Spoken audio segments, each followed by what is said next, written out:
Welcome to the RoC Discipleship Project. We're so glad that you've joined us for this. Now, before we go into today's teaching, we just want to go over the process one more time, just in case you missed it. There are three components to what we're doing here. The first is a video teaching that you're watching right now. Every Monday, we'll provide a video for you to watch.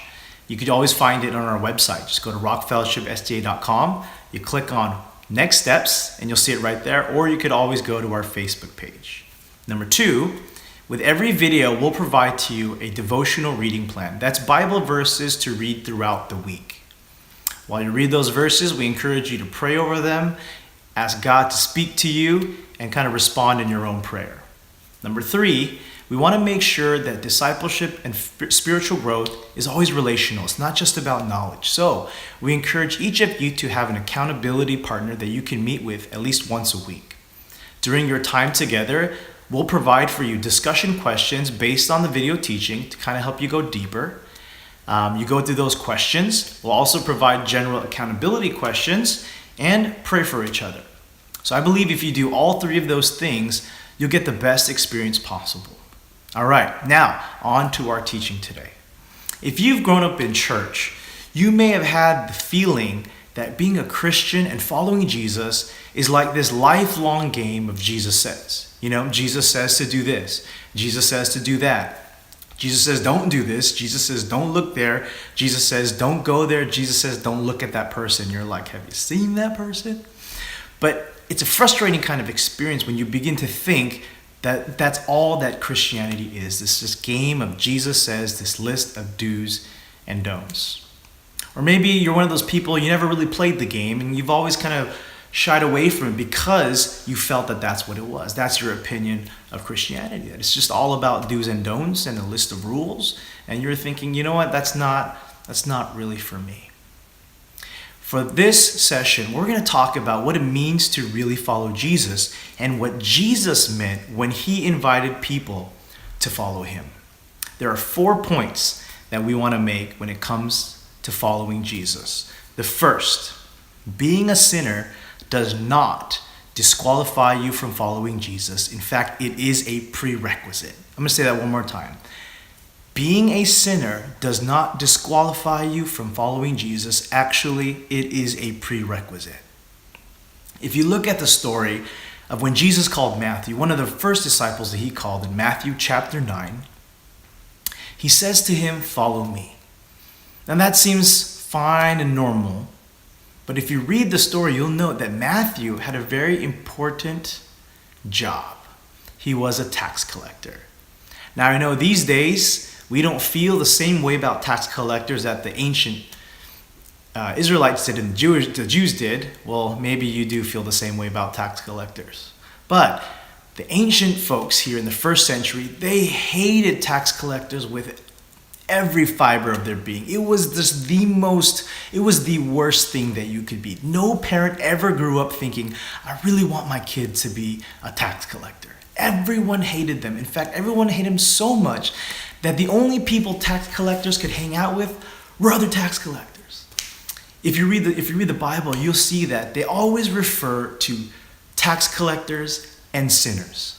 Tax collectors and sinners. It's like sinners is not enough to describe tax collectors. Like they were the category of their own. You have the sinners, and then you have the tax collectors. You know what I mean? So it's just really, really bad. We have really no modern day equivalent. So just think about a person or a job or a type of work where everything about it is just disgusting. You're just disgusted by what it's about.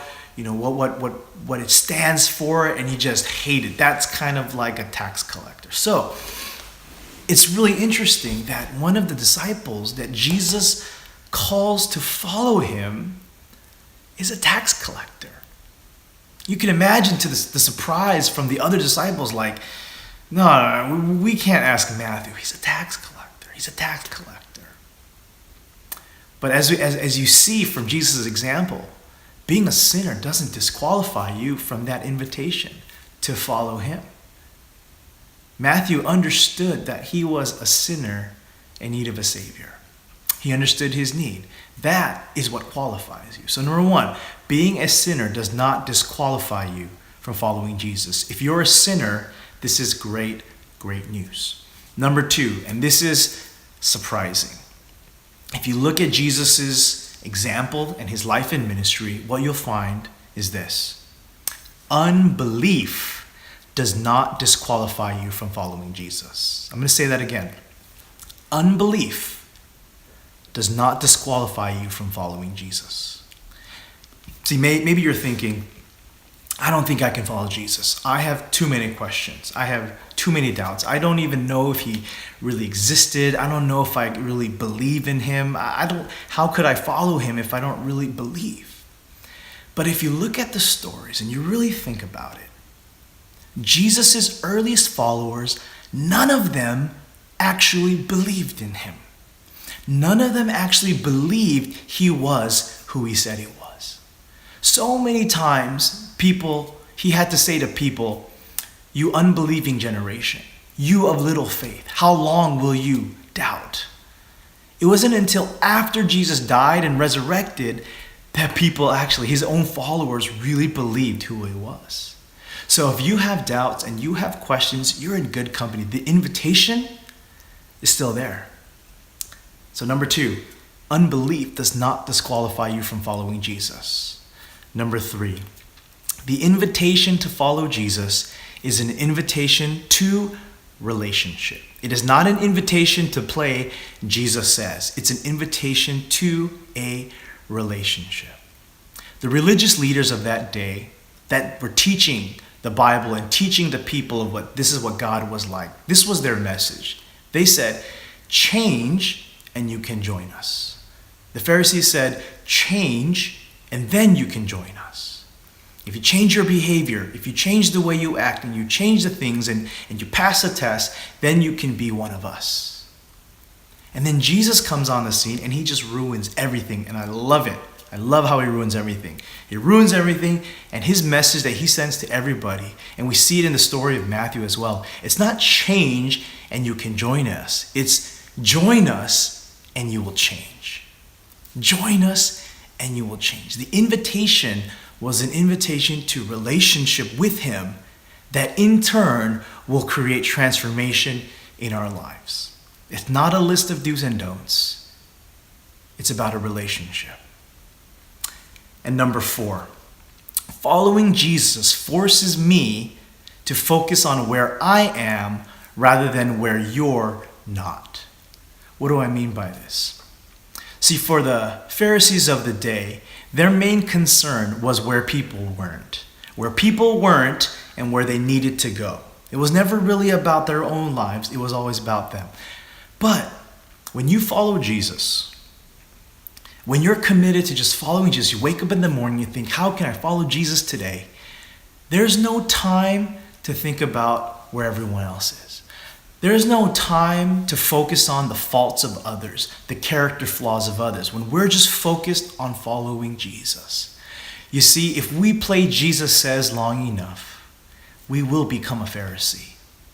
When we're thinking about our faith and our growth just in terms of do's and don'ts, you inevitably will start to look at other people and see where people aren't and not focus on where you are. So, just to kind of conclude and wrap up, there are 4 points about following Jesus that we want to highlight today. Number 1, being a sinner does not disqualify you from following Jesus. In fact, it is a prerequisite. Number 2, unbelief does not disqualify you from following Jesus, because number 3, the invitation to follow Jesus is the invitation to a relationship, And number 4, when we're in that relationship, we'll focus more about where we are rather than where other people are not. Now, to close up today's video teaching, I just want to introduce to you a new question and a new way of thinking about where you are spiritually. It's just one question. It's very simple. And the question is this: am I following?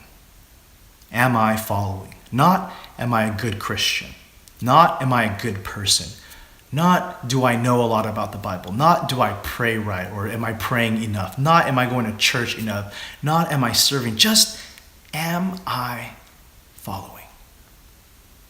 For the next 8 weeks, that's the question I want to have stuck in your mind. Am I following? Not any of the other stuff, not all the other rules, just am I following? Now I believe that if we stick to our program here, if we stick to all the parts of Discipleship Project, at the end of the 8 weeks, we can say, yeah, I am following better now than I was at the beginning.